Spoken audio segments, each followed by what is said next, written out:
জীবনে বিশেষ কিছু দিন আমরা সেলিব্রেট করেই থাকি। তার মধ্যে যেই দিনগুলো খুব কম আসে আমাদের জীবনে, সেই দিনগুলো যখন ফাইনালি আসে তখন সেইগুলোর সেলিব্রেট করার আনন্দ বোধহয় আরও 10 ডবল বেড়ে যায়।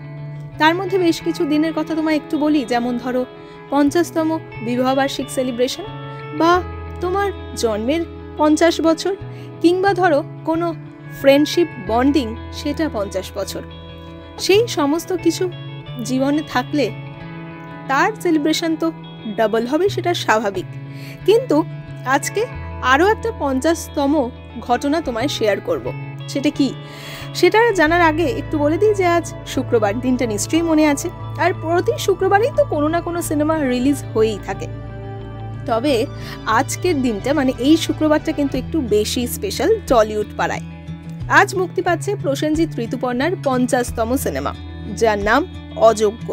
জুটি হিসেবে 50তম সিনেমা আজ সিনেমা হলে।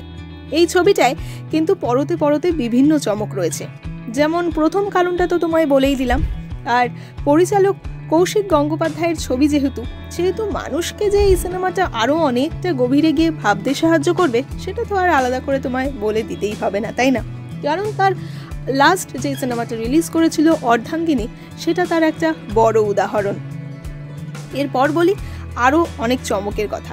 যেমন পরিচালকের কথায় এবার এই সিনেমায় কিন্তু আছে আসল টুইস্ট একদম লাস্টে, মানে একদম লাস্টে গিয়ে তুমি দেখতে পাবে শিলাজিতের আসল চমক, যাকে সিঙ্গার হিসেবে আমরা চিনি। কিন্তু এই ছবিতে একদম লাস্ট ক্লাইম্যাক্সে রয়েছে একটা বড় সড়ো ধামাকা, যেখানে গায়ক শিলাজিৎকে আমরা দর্শক হিসেবে তো পাবই, এছাড়াও গায়ক শিলাজিৎকে কিন্তু একদমই আমরা মিস করছি না।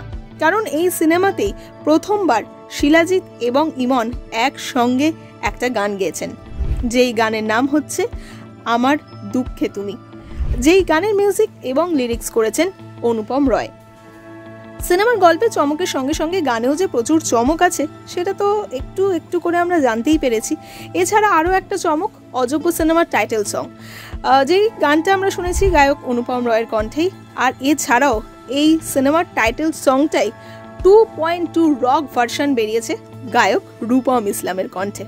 সেটা শোনার জন্য তো আমরা সকলেই হলমুখী হব, তাই না? আর ইতিমধ্যেই এই সিনেমার ট্রেলার 1 লাখ ভিউজ ক্রস করেছে সোশ্যাল মিডিয়াতে। আর দেরি কিসের, মানে পুরোপুরিভাবে এখন এই সিনেমাটা এনজয় করার জন্য জাস্ট টুক করে টিকিট কেটে সিনেমা হলে গিয়ে সিনেমাটা দেখে আসতে হবে, যেই সিনেমার নাম অযোগ্য।